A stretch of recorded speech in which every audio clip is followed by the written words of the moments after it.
Years ago, when I first came to yeshiva, it's a long time. So 18 years ago, I was learning in the kollel here. A very geschmack kollel. We started with 5 guys. And we used to, besides learning, we used to meet with a lot of types of people that came into yeshiva. We used to actually have groups coming in. And we meet with Bali Tshuva, all types of people experiencing and on their journey, to whatever extent it was, Yiddishkeit. I still remember there was a guy named Michael. He walks into the Beis Medrash. This guy, Michael, is a very successful lawyer in LA. Maybe some of you guys know him. Very successful guy. I think he was in his mid-30s at the time. Completely irreligious guy. He had a friend, a doctor who lived in Yerushalayim. He said, go to Eish Torah. Go check out Eish Torah. So he came here. He had 3 weeks off, something like that, from his work. And he was a completely focused, rational guy. No emotional stuff. I don't think he needed any Shabbos meals. He's like, I'm figuring this out. Either it's MS or it's Sheker. And he came in, and every day he was debating, and he was going to all the classes. And he used to come to our kollel. So he used to come and shmuz with us. You know, every kollel guy likes to shmuz a little bit when he can in the middle of Seder. So this guy comes over, and we're like, we're shmuzing. It's Kiruv, okay? So and we got to know this guy. And he was going, and you see his journey, no yarmulke, nothing. Towards the end of his 3 weeks, it was probably about like the last few days of his trip, and it's not, he's finishing up, he has to go back. So we're sitting there having a whole discussion with him. What's going on? What do you think? Or this proof or that proof? And he said something amazing that stuck with me since then. And we were sitting down. He said, "Listen," he's like, "I went to all the classes, all the different proofs, back and forth. I'm like 95% convinced that Torah is emes, Torah min hashamayim, Hashem is there. Now, I'm a totally religious guy. I don't have any connection to it. I don't keep Shabbos. Or you have enough. I was single at the time." He's like, "I'm 95%. I'm not clear about this other 5%. He had a good cash." He's like, "I have to work this out." But he said to me at that time, he said, "Listen, 95%, this is true. If I can't figure out this last 5%, I'm leaving here. I'm going back. Life as usual. No kosher, no Shabbos, nothing. I'm not a firm guy. I'm not religious. If it's not clear, it's not clear. I can't figure it out. I'm not doing it." He says, if I clarify this next 5% by the time I leave, when I go back to LA, the next time I go to a business meeting, I'm not going to shake a woman's hand. I'm not going to shake a woman's hand because that's emes. I don't know if this is emes. I haven't clarified yet. I don't know what it's going to be. But it's emes or it's sheker. And I'm willing to do that. That was 3 days before he left. That statement stuck with me very strongly for many years, probably for the rest of my life.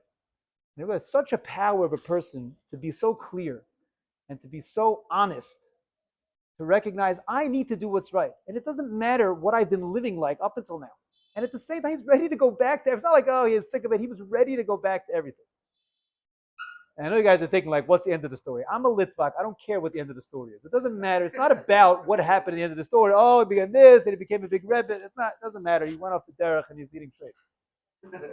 But if you want to know the end of the story, the truth is, Rav Gil was Masada Kedushin by his wedding. I was an aide here in Yerushalayim. He got married a little while. I don't remember if it was then or a little while later. I don't know if it was during that trip. He stayed. I don't remember exactly what the details were. But he stayed. He got married here in Yerushalayim. He's now back in LA.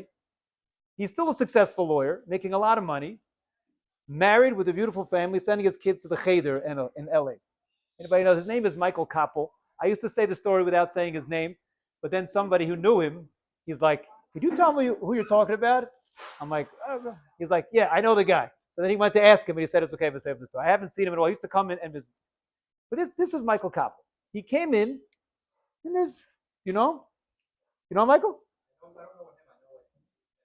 The family, the firm, they make a lot of money. But okay, anyway, so this is Michael Koppel. Okay, this is emes and sheker. I'm being mavakesh emes. Eish Torah, by the way, is built on bikush ha'emes. Right, a person comes here, and a person has to realize, open up your minds. Don't be convinced. Don't be persuaded. Don't be brainwashed. Think. Use your mind and figure out what emes is. Why is it so strong, this story, to me? Because besides the fact that it's amazing that he's able to do that, like this guy, he came, and it's treif cheder. Like it's crystal clear. But the craziest thing is, I would talk about myself, but it's easier to talk about you guys. When it comes to us, it's like try to convince a guy to, move a little bit more. Maybe wake up for shacharis once a week. I can't do it, and it's so hard. Right? A guy is willing to change his life on a dime. He's willing to say, you know what? I need to go with MS. I need to figure out what it is. But when it comes to a guy, something makes him a little bit uncomfortable. It's not the way he grew up. It's not exactly what his mother want, right? So then it's like, no, I can't move. I can't move one iota. I can't push myself. It's May. And Rabbi Zinkin said, I don't believe in that. Some guys in my shir to make the shachar say, I don't believe it, but they kind of did. They did. But the point is, when you can't move a little bit, it can't. It's so hard to change. So I wanted to figure out what's the Yesod HaDavar. Why is it that we have difficulty changing and moving, and we just can't get out of the rhythm that we're in, right? This is what I've been doing. So I want to start with the Medrash. There's a beautiful Medrash in the beginning of Parsha Shoftim, the Medrash Rabbah in Parsha Shoftim. And the Medrash brings the pasuk in Mishlei. The pasuk says, "Lech el nemala atzel." A lazy person should go to the nemala, and you'll learn a nemala is an ant. You'll learn from an ant how you should not be lazy, what it means to have a good work ethic. Don't waste your time. Take life seriously. Learn that from the ant. So the Medrash goes on in detail to describe how an ant lives its life. So first, the Medrash tells you that this birya, this little small ant, you know how long its lifespan is? Shisha Chadash. It lives for 6 months. Okay, don't check it up on Google. I don't know. Maybe Chazal say the ant lives for 6 months. Okay, and explains because it doesn't have gidim, it doesn't have bones. Okay, it has to live only for 6 months. Then the Medrash says, during the kayetz, it collects its food because it has to prepare for the winter. So it collects its food, and Reb Tanchuma says that the amount of food that it needs for its whole life is chita umekza. All it needs is 1 chita and a half. 1.5 chita. That's not a lot of food. Okay, 1.5 chita. And it collects, koneses, how much does it collect? So Shimon Bar Yochai brings that he said he once went into the bore of these ants, and he found 300 core. 300. So all the ant needs is 1 chita. Okay, core is like a huge shear. It's like the biggest shear we talk about. It's core, Eifa is above it. Eifa core is so, it's a huge amount. So he found 300 cores of chita that it collected in the summer, and the only thing it lives with its whole life is 1 chita and a half. Okay, you can do the math. I think the Mepharshim should do the math. It's a lot more than it needs to live, like thousands and thousands of times more than it needs to live. So the obvious shaila is, what's he doing over here?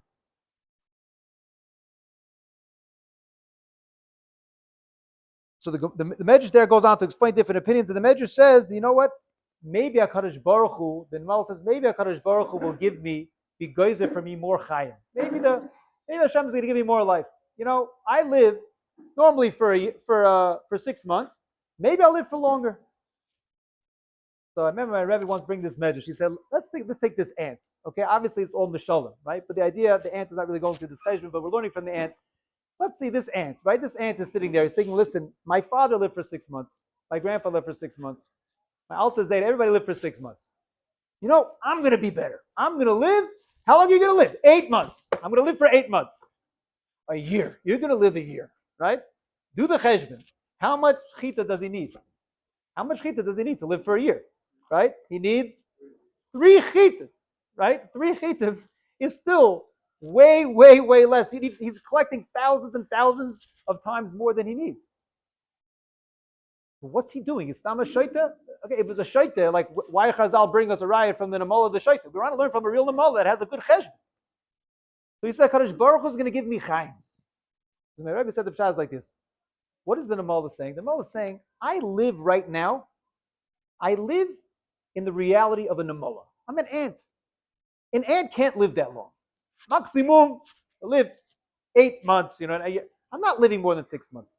But maybe one day I can break out of being an ant. I don't have my whole existence doesn't have to be the existence of an ant. Maybe there's something out there in life. I know I've been an ant, but maybe HaKadosh Baruch Hu will give me something more. I can break into something new. I can live a new life. I can be one day a human being, and I can live 300 core in one winter. One day I can break out. And that's what the Medrash is telling us. Besides giving hadracha to the Atzel, not to be lazy, but the Medrash is saying you have to think, not just to think more, you have to think in a whole different way.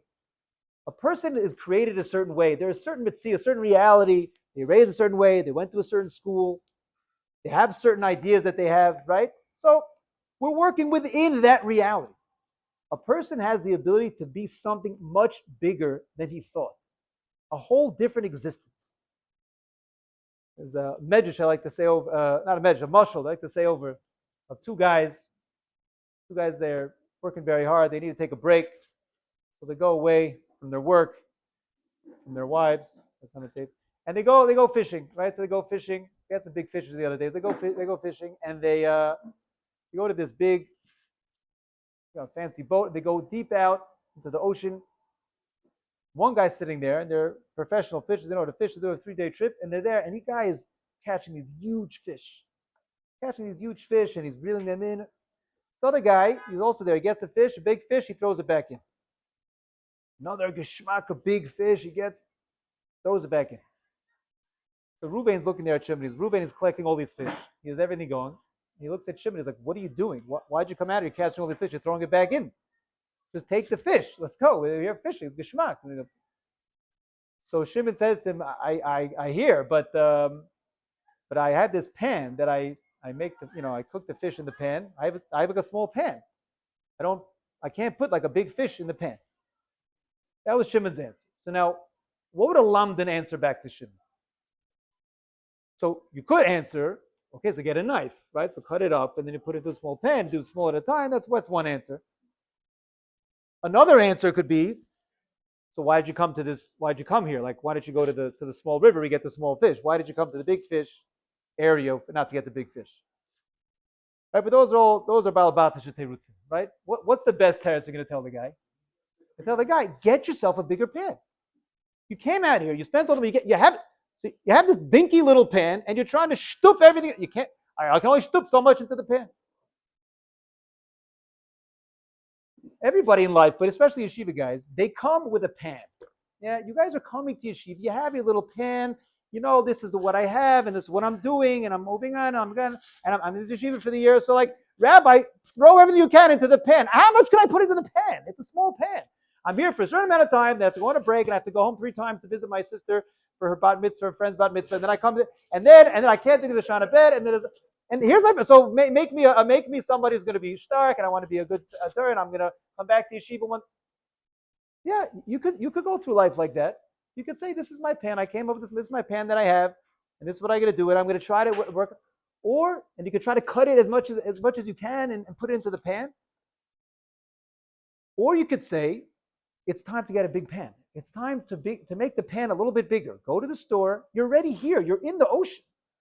You're in this place with all this stuff and you're letting all the fish just swim by. You take them a little bit, you feel it, and you chuck it back. We have to start realizing in yeshiva, there's a certain problem, call it an issue, that I noticed a lot of guys this year. Dafka this year, I noticed it more than other years. And it's an issue which, if I tell you what it is, you would say, like, that sounds like not such a big issue. You know what my issue is? We have, like, really good guys here, Like, guys are just a lot of good, solid guys. Good guys, they come and they show up to shir and they come to davening. Do everything afterwards, but they come to davening and they once a week, and they do, like, they're good guys, and then they go to sleep. I have a lot of guys that I'm noticing, they're good guys. Why is that a problem? You know what the problem is? Because they are good guys, and when you have a good guy, you know what he feels like? I'm a good guy. Came here, I have my thing, I have a pan, I get some fish, I want to wait on my. I have my pan. I'm doing my thing. I'm a good guy. I'm going to go back, and I'll also be a good guy. I'm just like a good guy type of guy, and I'm going to do that. And the problem with me sometimes is that I believe them that they're going to do that. I do believe them, and that's why I'm upset. Because they're happy with being that little guy. That little guy that just came to Yeshiva and had a nice experience. What inspired Rabbi Rasim to call Gesher Alav Shalom before it turned into EFGH. But what inspired him to call it Gesher was kind of like this problem, I think. And that, this year is just like a gap. There's like something here, and I need to just fill it up with something. So he was coming Lafuke the gap, right? This year wasn't just like I need something to do with my year. And Rabbi, this one, and this one I need to do, so can you help me fill it up? That's bringing a small pan. That's a small pan. We could try to fill it up. We could do what we can. But a person has to realize that they're in this world to be shoy for godless. You don't have to be in the ant mode your whole life. You don't. I know your father, but in this realm, right? You come from a place where, not the mushal, yeah? Your father was an ant, the grandmother was there. They had a certain lifestyle. They did a certain amount of things that they did, right? You don't throw that away. You embrace it. You learn from it. You grow from it. But you can break out of certain norms and certain things that you've grown up with. And you could still be that successful lawyer. In the end of the day, what's the difference between Michael Koppel from 18 years ago and Michael Koppel today? I don't think it's a difference in the money. It's a difference in whether he has Dorei Doros of B'nai Torah coming out of his family. That's what it is, right? He's the same. A lot of times we have this fear of growing out of our shell and doing something bigger because that's not where I am. And we settle for mediocrity, right? We said that, no, this is what I'm doing, I'm good. And that's the biggest stumbling block that I'm having when I speak to guys. Maybe you should do more. Yeah, I had a great year. I came here, I learned, I did my thing, and okay, and I'm ready to move on. And I'm not talking to anybody specific, but everybody knows that if you think I'm talking to you, I am. But I'm not talking to anybody specific, right? And on the other hand, we've had, everyone knows I like to call out names. I'm not going to do that now. But I'm going to try not to do it now. But on the other hand, there have been some people who had this inner turmoil, and they're like, you know what? What am I? Where am I? What am I doing? I'm hearing a lot of things. Is this just bring it in, take whatever I can, and then go back? Or do I really need to do some thinking about where am I? What is my life going to be like? What is the trajectory? Is it the same thing that just because I grew up with this and all of my teachers were pushing me in this direction because that was the society I grew up in? There's a Ramah, the Ramah in Shulchan Aruch in Yeridei Pei Aleph. The Ramah says that there's Ikar Adin, a person is allowed you can feed a baby milk. I can take a wet nurse from someone who's not Jewish. The Ramah says you really should try not to do that. You shouldn't do it. It's better not to do it. Why not? So the Goyin brings there in Shulchan Aruch, the Makor is Moshe Rabbeinu. Everybody knows Rashi al Torah, that Moshe Rabbeinu was brought. Vasya took him out. This year, Vasya took him out, and she tried to nurse him. He wouldn't nurse, so they had to go call a Jewish lady. Who did they end up calling? Yocheved, right? The first Jewish business. Get a goy to pay you to nurse your own baby, right? So that's what happened. So that's what she got. So she's the nurse. So says Rashi, why wouldn't he nurse from the goy? He wouldn't nurse from the goy because the peh also the daber mashchina, this mouth which was destined to speak with the shchina, was not can't nurse from a non-Jewish woman. So Yaakov Kamenetsky, I think it's a pretty well-known piece there in Shmuz. He says, very nice pshat. We see Rashi al Torah, a Gavaldic insight into Moshe Rabbeinu, but what does that have to do with us? What does that have to do? There are Ramahs passing this in Shulchan Aruch. It's not a Musar Sefer. Shulchan Aruch, the din, what you're chayiv to do. The Ramah, he says, not you're absolutely chayiv, but he says, we should be careful. Don't have a young baby nurse, if you don't need to, don't have a nurse from a non-Jewish woman. Why not? So says you know why? Because the pshat is that a person has to realize that every single kid, every single Jewish child that's born into this world has the ability to strive and to attain godless. You can be a gadol. What does that mean, a gadol? Gadol doesn't have to be one definition. Oh, you're going to be Rav Chaim Kanievsky. But there are many different things. A person can strive for godless. What does it mean to have godless? Godless means that you're able to take your situation that you have and not just go with the flow. Yeah, okay, I'll be a good guy. I'll do my good things. I'll go to Minyan. And I'll learn a little bit. You could become something huge. You could be a person that's going to go to crazy heights that you would never, unimaginable. Another H story I had, I was learning here with a guy, his name is Brian. I could say his name also, Brian Dub. I don't know if anybody knows him. He was famous. I used to show him off because he was a really good tennis player. He played Andy Roddick when he was 16. He lost, but it was a shiloh to calling the call, whatever it was. So the bottom line is, his father said he really was. He gets there. He's a good tennis player, and he was here. He was about. I think it was his. Yeah, it was like he was here for a year. He was here for a year in yeshiva, and again we were having these groups come in. So there was these fellowships groups, and we have these kids come in to learn with them. So I'm sitting there learning with a guy who was actually the madrich on the trip. He was the madrich on the trip. Okay, the madrich, maybe a nice guy, didn't know too much about anything Jewish, right? So let's go through the siddur. So I'm like, okay, so we're sitting there like going through the siddur. He could barely, he's breaking his teeth on the siddur, and we're reading through one line, another, and he's going through. All of a sudden, I see him like his eye drifts to the side, and he's like looks like a little surprised. I'm like, what? Everything okay? What are you looking at? And he's like, no. And then he's still looking at the guy, and then he goes, you know what? What's that guy's name? So I'm like, oh, that guy, that's Brian. And like his mouth just dropped. Why? Because he remembered he was on a trip with this guy Brian a year or two before, and they were on the same trip. They came like I don't know, it was a birthright or a fellowship. So they came on this trip, and he was hanging out. They were both like these college kids who had no connection to anything, couldn't read, didn't know anything, and he sees this guy learning a Gemara, Rashi. I don't know if he knew what this was, Rashi, but he sees a guy. He's like, is he reading in Aramaic? And he wasn't using an art scroll. It was no art scroll. He was actually using a Gemara, and he was reading, and he couldn't believe it. Not because the guy stayed in yeshiva, because you have a guy here who was a regular guy like him, and now this guy is sitting. He looks like a rabbi. He sounds like a rabbi. Like he's within a year or two, he's turned his whole life around, and he's accomplished things which would never even imagine a person like that could accomplish. Like, hey, you want to say he put on a yarmulke? Fine. He came to yeshiva to learn a little bit.